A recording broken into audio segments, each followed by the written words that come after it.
Olá, estamos de volta aqui com o programa EAD na UFAL. Excepcionalmente, nós estamos aqui com o nosso magnífico reitor, professor José Aldo Tonholo. No bloco anterior, conversamos muito sobre tecnologia, quebra de paradigma, conversamos sobre a EAD, a formação de professores, como nós podemos assimilar e utilizar essa educação à distância. Professor Tonholo, 24 anos de educação à distância na UFAL. Como é que o senhor vê a educação à distância na UFAL? Quais são as perspectivas? O que é que o senhor vislumbra? Como reitor, o que é que você gostaria de ver? Vamos por etapas, né? Essa pergunta é longa, eu vou fatiar. Primeira coisa são os 24 anos, né? A UFAL entrou na EAD lá nos idos de 98, Isso. Já tarde, né? Porque desde de começo da década de 90 já havia um movimento nacional muito forte com relação à possibilidade da EAD. E a UFAL só entrou naquele momento porque ela foi impelida. Naquele momento, a Universidade Federal de Alagoas era uma universidade federal em Maceió, né, com o campus em Rio Lago e o polo de Viçosa. Era uma universidade extremamente concentrada na capital, num estado que tinha pouquíssimas opções de educação no interior. Né, as nossas co-irmãs, né, IFAL, UNEAL e a UNCISAL, não tinham também muitos braços no interior. A Universidade Federal de Alagoas, ela foi coagida pela sociedade alagoana a se posicionar, né, e começar a pensar em atendimento um pouco além daquele nosso território da capital. Mas no momento em que não havia uma preparação específica, né, para essas comunidades, no momento, né, em que a EAD era feita em polos, né, ainda com uma internet pífia, quase zero, né, e em que essas aulas eram transmitidas por vídeo, por DVD, por fita cassete, como eu tive chance de assistir aula de EAD dessa forma lá naqueles idos, com tecnologias muito arcaicas comparadas que a gente tem hoje, mas que naquele momento era necessário tomar uma atitude para atender um pouco mais ao nosso território. A UFAL começa a mudar radicalmente na virada do milênio, né? Primeiro lançando seus cursos noturnos, depois se apropriando do território, né?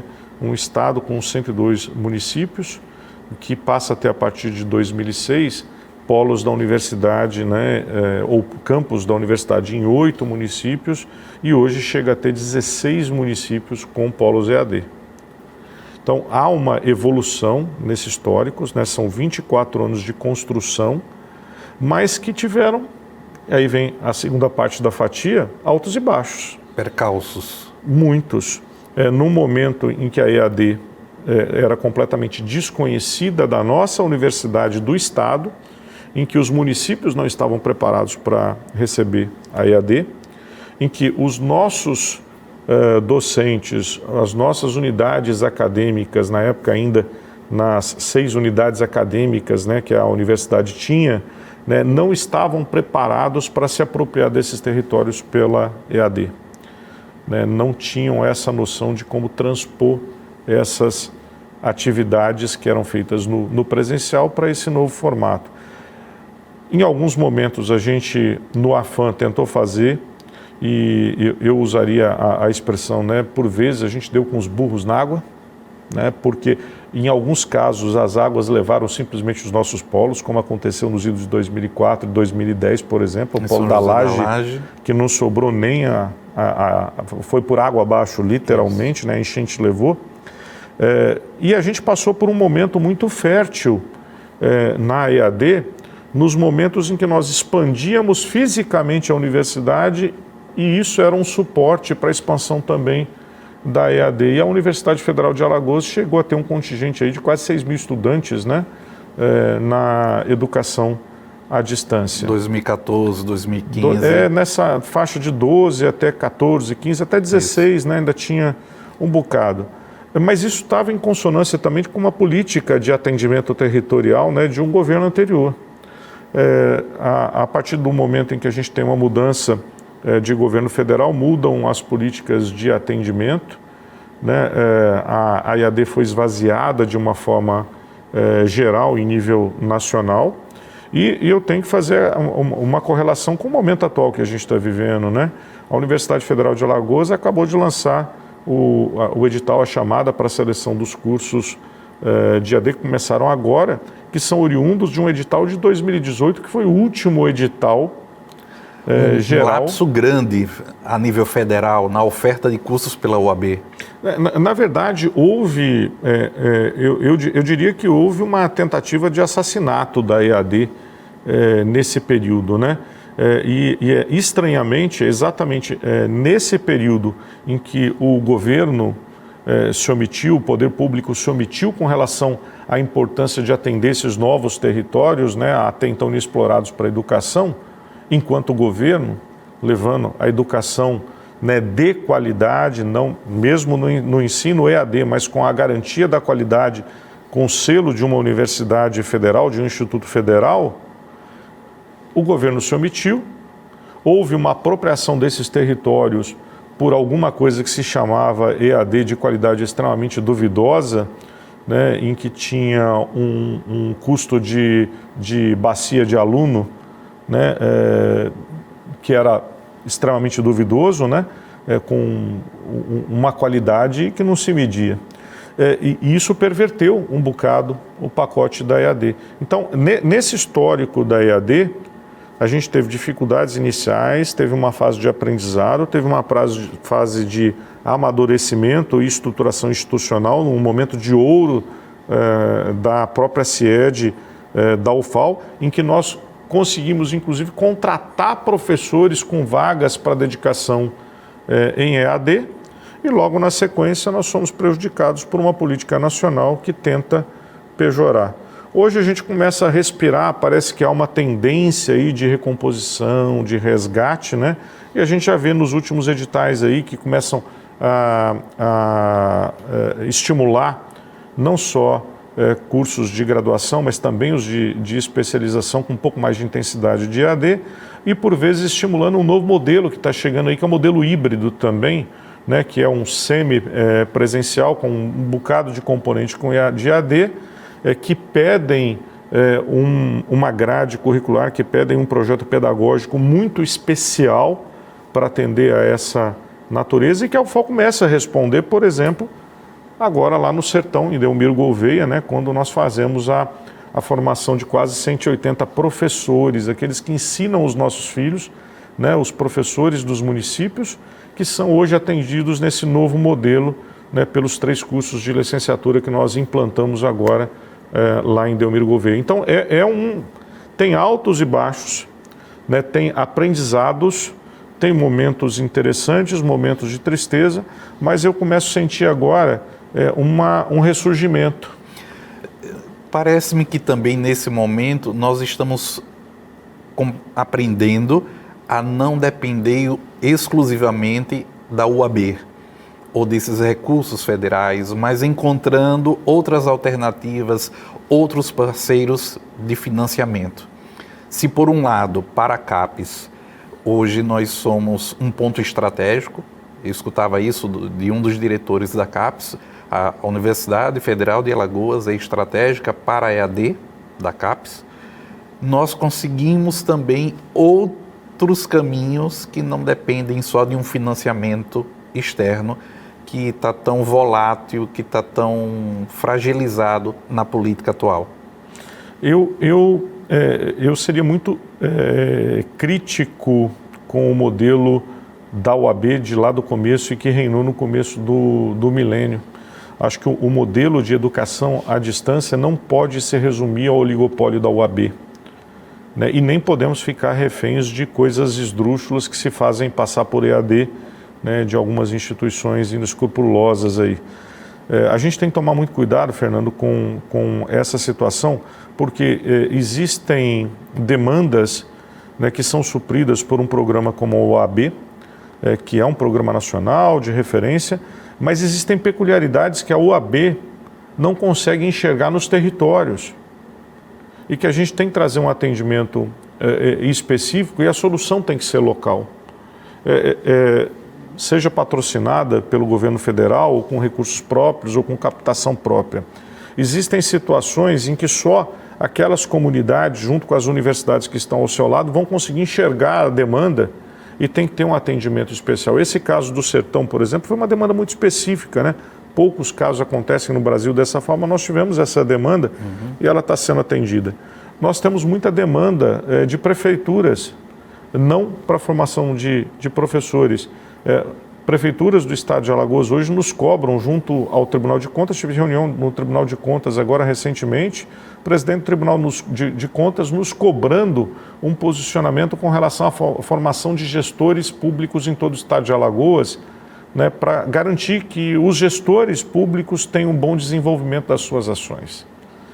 E não é uma demanda que vai vir da UAB, essa é uma demanda local e que a Universidade Federal de Alagoas, específica, pontual, nesse território, ela tem que atender, né? Então, nós precisamos de trabalhar agora esse curso de formação de gestores com foco um pouco mais nas contas, né? na parte contábil, fiscal. Nós vamos ter que atender, nós vamos trabalhar agora com o Tribunal de Contas, auditoria, né? Coisas do dia a dia das prefeituras que nós temos competência, né? E que não é só um de gestão pública, né? São coisas específicas do estado de Alagoas.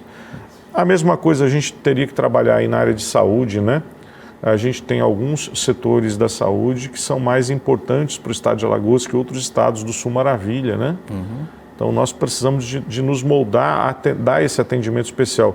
Curso de especialização, cursos de graduação, tecnólogos, né, que nós ainda não começamos a dar o viés dos tecnólogos, que tem que ser dados também pela EAD. Cursos para além da UNASUS. Se nós falávamos para além da UAB, vamos falar também do para além da UNASUS.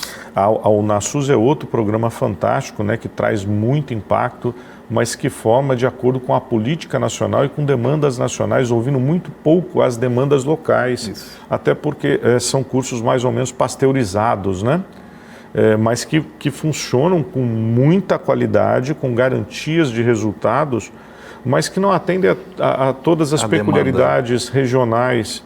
As peculiaridades do litoral são diferentes das peculiaridades em saúde do sertão. As doenças são diferentes, os profissionais que são atendidos têm que se especializar naqueles problemas. A gente está falando da contabilidade, está falando da saúde, mas e a parte agrícola? Né?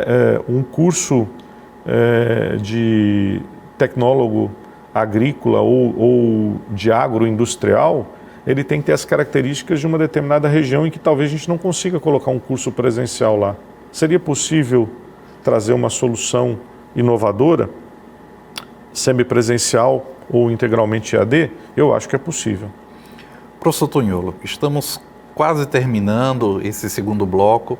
Eu já quero agradecer sua presença, mas eu não poderia deixar de recordar a professora Ana Amélia, quando ela é um dos ícones da EAD na UFAL, quando ela dizia lá em 2008, quando eu chegava como mestrando, ela dizia assim: nós vamos chegar a um momento em que não falaremos mais de educação presencial versus educação à distância. Vamos falar de educação. Eu queria que o senhor aproveitasse esse momento e desse um recado para os nossos alunos, dos nossos cursos, de todos os cursos, mas também para os nossos professores, gestores. Tempos difíceis, mas tempos que a gente não pode perder a esperança. O que é que o reitor gostaria de dizer à comunidade acadêmica? Acho que a comunidade acadêmica tem mais do que nunca que sentar para conversar sobre essas novas tecnologias, sobre essas novas formas de fazer educação. Nós que nos colocamos como educadores discutimos muito pouco atividade meio e muito atividade fim. A atividade meio ela é cada vez mais importante. A sociedade mudou, queira ou não, essa quebra de paradigma está acontecendo por obrigação da pandemia.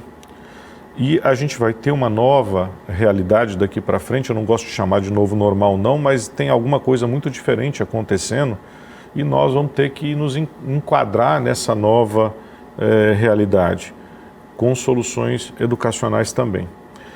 Me preocupa muito, né, que não consigamos atender a essas novas chamadas, a flexibilização que seja necessária não conseguimos colocar as tecnologias educacionais nos nossos cursos, nem nos presenciais, os laboratórios virtuais, os periódicos da CAPES, os livros digitais.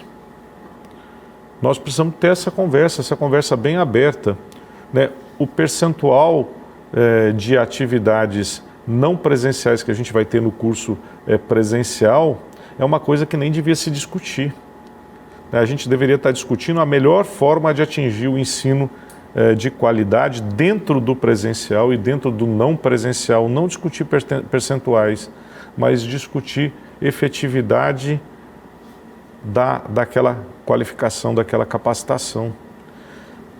Até que ponto que a gente está conseguindo usar todas as tecnologias que já estão disponíveis e que são gratuitas, não estou falando tecnologias pagas, para melhorar a qualidade da nossa educação, da presencial, né, e daquela que não pode ser presencial, né, daquela que é AD ou daquela híbrida. Essa conversa não é uma conversa que vai ser resolvida por uma resolução do Conselho Universitário ou por uma instrução normativa do MEC. Essa é uma conversa que nós vamos ter que ter enquanto educadores de todas as áreas, né? Porque a natureza do fazer educação da química, da educação, da medicina, das engenharias é a mesma, mas a tecnologia de fazer, a forma de fazer é diferente. E a gente tem que respeitar as características de cada uma dessas áreas do conhecimento também, né, que tem que se manifestar. Por vezes, as áreas das ciências duras e tal fogem dessa discussão, né? As disciplinas da saúde também não gostam muito dessa discussão, né? Mas está na hora de voltar para a mesa e começar a discutir isso. Recado que eu gostaria de dar para quem se dedica hoje, de alguma forma, a formar, é que cada vez mais a gente sabe que menos sabe e a gente tem que estudar mais e tem que conversar e tem que aprender com aqueles que sabem. A gente tem que conversar mais. Recado para os estudantes ou para aqueles que virão a ser nossos estudantes. A Universidade Federal de Alagoas, hoje, é a maior, é a melhor instituição de ensino desse estado, mas infelizmente a gente ainda não tem capacidade de atender, né, os 3 milhões de habitantes e os 800 mil jovens em idades escolar da forma como nós gostaríamos. A UFAL atende hoje só a 27 mil estudantes.